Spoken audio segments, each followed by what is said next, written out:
prepared yet. You need to try and pick off the units as... Look at the shields on the Mark. Oh my god, the drone's gonna take him!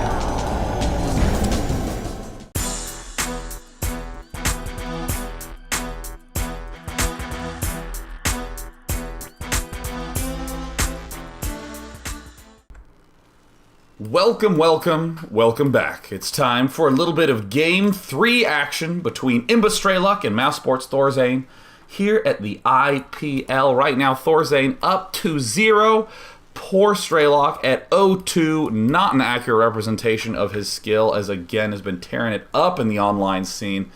However, ThorZaIN, the master of preparation, we got the chance to see some of that in the last game with that brilliant timing of the 7 Marine push at the start of the game while still managing to get a secured early expand up. Strelok almost did the key damage he needed to with his Banshee counter harass, but it just wasn't enough as he miscontrolled just once, lost the Banshee, and the momentum was all in ThorZaIN's favor.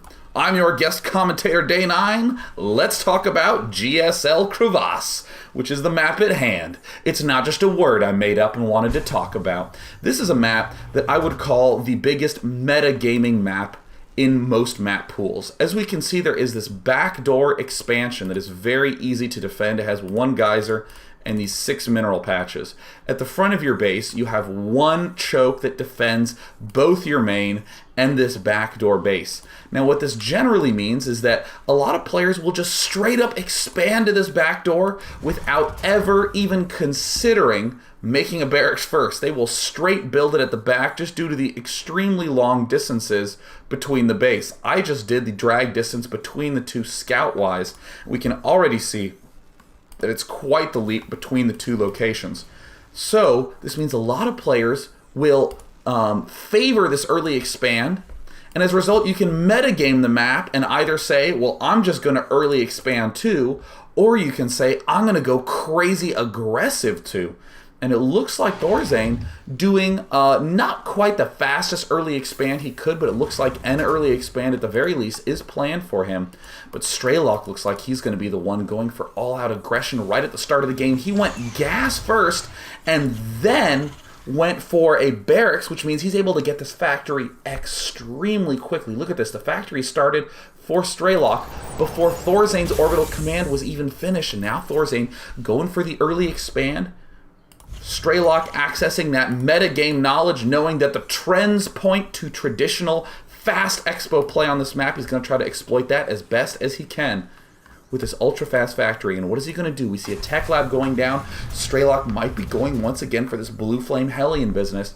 Always a little bit risky, but if you can do the damage that you need to, perhaps using some of that metagame knowledge of how players play that map, you can get the exact advantage you need to step back in. And boy, does Strelok need it. He's down 0-2 to ThorZaIN. 0-2 in any situation is always a bad spot to be. The only thing Strelok can be thankful for is that this is not a best of 3. ThorZaIN now going for the 3 barracks transition after taking his early expand. 1 refinery going down. That'll let him get a little bit better tech up. And there's the starport going down. Very fast cloaked Banshee. Again, Strelok just favoring this crazy aggression popping up. But interestingly, we can see no early second geyser. Almost always you get an early second geyser when you do this sort of play, but you know what? Strelok is going for the ultra-fast 1-base Banshee, and this is a very fun way to do some pressure at the start of the game while still having enough minerals to take a relatively early expand of your own. And here it is going down. Bam! Wow! Strelok doing an early expand of his own. ThorZaIN's Expo just now finishing up, and we can see that add-on is down for the Tech Lab. Not enough money to begin the Combat Shield or the Stim for ThorZaIN.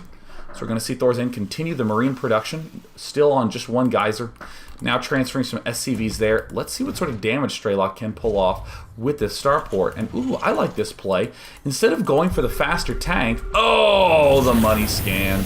Instead of going for the faster tank, we're going to see Strelok go for the slightly faster reactor. And now we see the tanks are going to be coming up in just a bit. But as we can see, favoring the Viking popping out first. And there now is the Banshee popping into the back door, doing a little bit of damage. Marine's going to try to run up into the fray. And what will ThorZaIN do in response to this? Will ThorZaIN begin to try to build a bunch of missile turrets? That would be an incorrect investment, as we can see that this gas geyser from Strelok is only just finished. No cloak is going down for that little Banshee.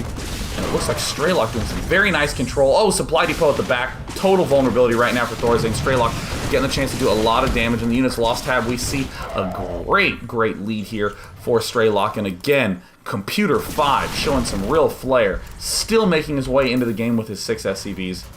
Now to note, this unit's lost tab can be potentially deceiving, because it looks like ThorZaIN may have lost just a little teensy bit more. But upon losing that Banshee, Strelok is actually behind. Losing an early Banshee like that is absolutely devastating, because again, Banshees disrupt all of the typical build styles so much that they have to do a lot of damage just to justify their existence in this little world.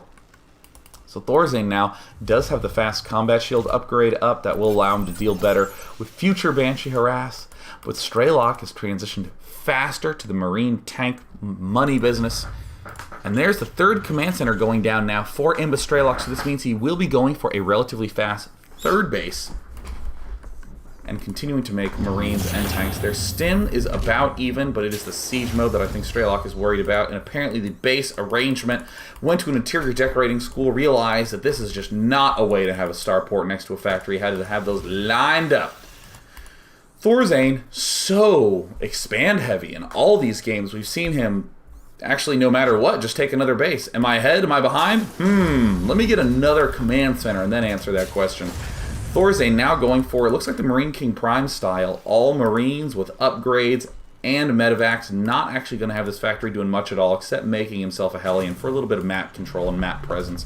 Engineering Bay only just now starting that +1 attack upgrade. Strelok trying to maintain a little bit of a defensive stance at this point in time. There's again another money scan by ThorZaIN, seeing everything that's here, sees the exact mix of structures, but most importantly this third command center. That's going to be a big indicator that ThorZaIN can comfortably begin moving out to the center of the map, and there he is now beginning to head his way forward.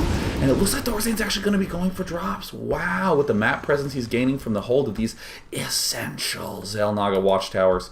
ThorZaIN now going to have a good sense of when attacks are going to be coming, so he can easily be on the total offensive with these medevacs, have hardly any units back home to defend, and will have the reassuring knowledge that there's nothing out to get him. No boogeyman in the closet, no cannons hiding under his bed. Strelok now just correctly moving this Viking out to the backside. Feeling comfortable with his Marine tank mix, but the problem with Marine tank mix always are that you need to stay so tightly clumped with those tanks. The Marines isolated are weak, the tanks isolated are weak. It looks like, oh, Strelok's attempt to keep these Vikings at the back to block just were not enough. There's a stem picking off a ton of SCVs, and oh no, it looks like a big misstep by ThorZaIN. He's going to end up losing both of those medevacs. He did do a ton of damage, but that's a good bit of momentum lost by the player, ThorZaIN, by our Swede friend, to have lost that many units, and the medevac just now being able to escape with 2. In the unit station, we see 31 SCVs. In the resource station, a 40 food lead for the red Terran player. ThorZaIN in a dominating position. ThorZaIN we've seen play different styles all games and has just pretty much come out way ahead every time. That is that preparation shining through. Now getting the 2-1 upgrade, Strelok taking his own third base. But will Strelok's tank count be a little too high? We're seeing 4 tanks out right now for the blue Terran. ThorZaIN trying to work his way forward. But with that big loss of Marines, this is the momentum loss that I was worried about. Strelok is actually not far behind at all in the Marine count. It's 22-19. But the important thing is that that 4 tank lead for the blue Terran is going to be huge in a lot of these early confrontations. ThorZaIN doing everything he can to delay, but this doesn't feel like a fun, cutesy harassment to me. This feels like the, oh my gosh, I have to start putting pressure on my opponent, because he's starting to get a lot of tanks built up, and ThorZaIN going for a big drop. Oh no, this is a big blunder by ThorZaIN. He's going to lose almost everything, and he's going to lose both medevacs. The Viking positioning from ThorZaIN, the standard play, is just doing wonders, and will ThorZaIN lose yet another medevac? It looks like the answer is going to be yes. ThorZaIN suddenly in a ton of trouble. The 40 food lead evaporated in the unit station. More tanks, more Marines, more Vikings, everything now pointing for Strelok to be able to do a big push right away. And what does ThorZaIN say? Oh my gosh, I'm behind. Expand. Again, I don't even think this is that bad of a play. This is something that RTS players always need to do more of. And it looks like Strelok not even going to go for the siege, just straight pushing, spreading his units out, annihilating this paltry defense from ThorZaIN, the 3 medevacs. Will he lose those 2? And he is going to lose 1. If he loses all of them, that is going to be huge. Oh no, and he is going to lose it. Oh no! ThorZaIN in an atrocious position, taking it out on the destructible rocks, but they didn't do that. Poor ThorZaIN did that to himself, and there the siege mode constricting any exit out the front of the base. ThorZaIN is almost guaranteed to lose this expansion unless he does a miracle defense with these SCVs. More blue units trickling forward. The scan from ThorZaIN gets a chance to see all those units advancing forward, and here comes the SCVs. Strelok has a great positioning on the tanks, and oh no, dragging the Marines to the left, having the tanks rip apart all the SCVs. Amazing control in this battle by Strelok, and the 5 siege tanks at the back line do stay up. They do hold. 1 tank on the high ground by ThorZaIN. It will likely not be enough. A 2nd tank trying to siege up. Strelok does lose 1 of his tanks, but still has 4 remaining. More Marines trickling forward. 10 produced at a time for Strelok in the unit station. It is all signs good for the Blue Terran Imba Strelok.